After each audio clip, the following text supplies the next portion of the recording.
I keep hearing about my friends opening up their marriages or inviting a third person into their intimate relationship.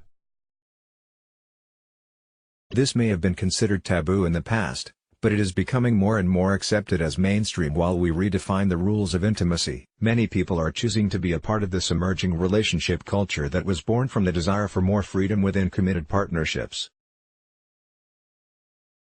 This is something called a conscious relationship movement, where relationships no longer are a boring or predictable part of our lives meant to provide stability for a family. Instead, our relationships have become an exhilarating path of personal evolution and exploration.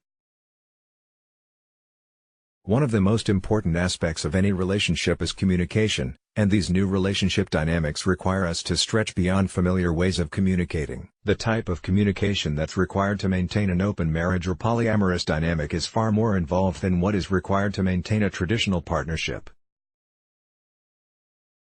It requires more self-awareness and self-expression, and the secret key to this type of courageous communication is vulnerability.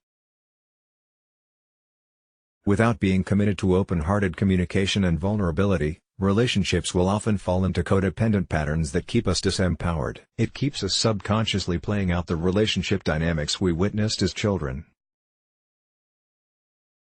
Being vulnerable is an act of courage which requires exposing the hidden, unpolished parts of ourselves to another person. It can be incredibly uncomfortable to be seen in our most raw and real moments of truth, but it opens the way for deep intimacy and connection, which allows for relationships to evolve.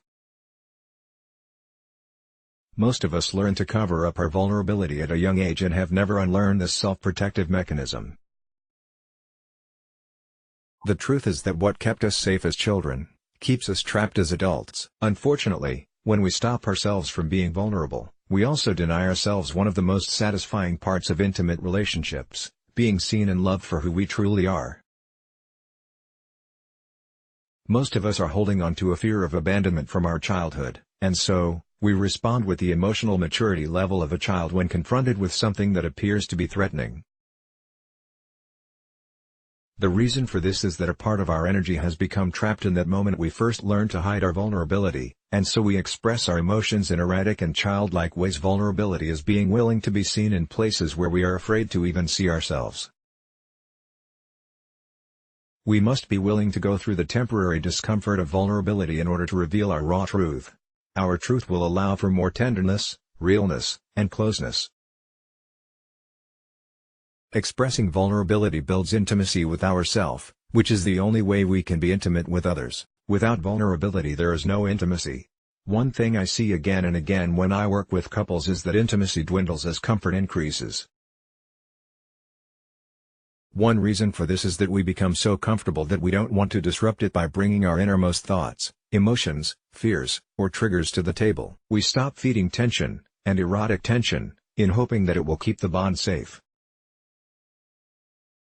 This can quickly kill passion and allow resentment to build, which is like a long, slow death for relationships. Hiding thoughts, emotions, or desires causes us to build our own emotional prison where we are limited by what we decide is acceptable to express.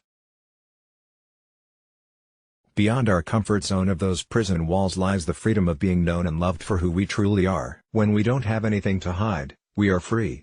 This freedom can be experienced in monogamous partnerships and open polyamorous dynamics. The type of relationship isn't what determines how much freedom you feel, it's how vulnerably and authentically you are willing to show up that will make the difference. Being able to speak your truth gives others the permission to do the same, and this sets the stage for the most fulfilling relationships. Let's block ads. Why?